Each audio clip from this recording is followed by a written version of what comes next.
Vero, the ad-free, algorithm-free, subscription-based social networking platform founded by Lebanese billionaire Ayman Hariri, is expanding into the multi-trillion-dollar fan-based asset market.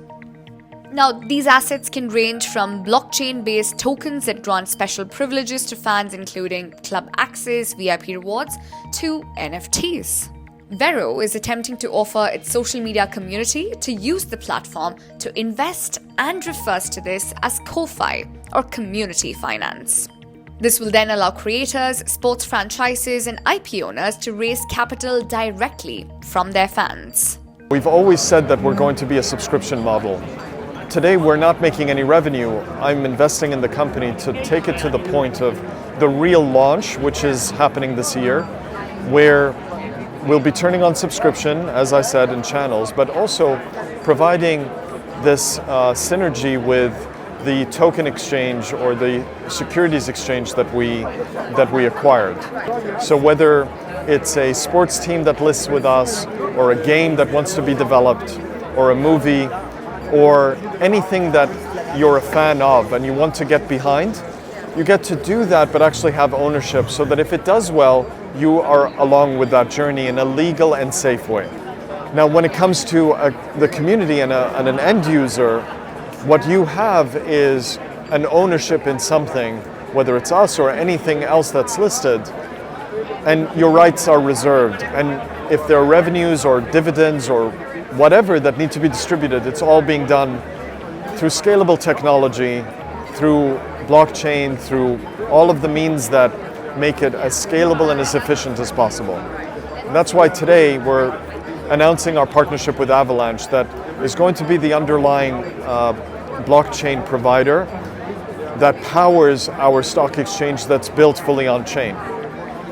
NFTs have seen its momentum decline drastically since its peak in January 2022, when sales were over $6.5 billion.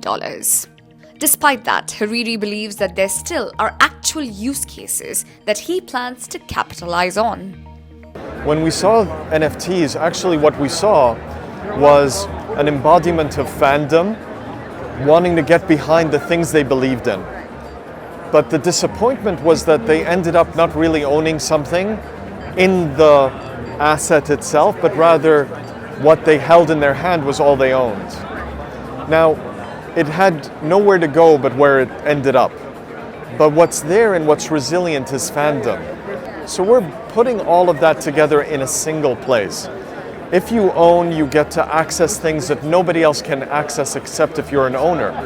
Because essentially you are the superfan when you are an owner. Vero, which launched in 2015, has only managed to garner 7 million followers over the last decade. While it had its viral moment in 2018, the growth of the platform has been quite slow compared to other social media apps. But for Hariri, that's not the success metric. There's no such thing as free. We pay with something, and it's the line that I'm not willing to cross is knowing so much about you to be able to target you effectively. Now, growth, when we think about growth as investors, we think about profits, we think about that, but the growth is tied to how much they can know about us to be effective with those ads. Because the more you can be effective, the more you can grow your revenue and your profitability. That's a line we don't want to cross.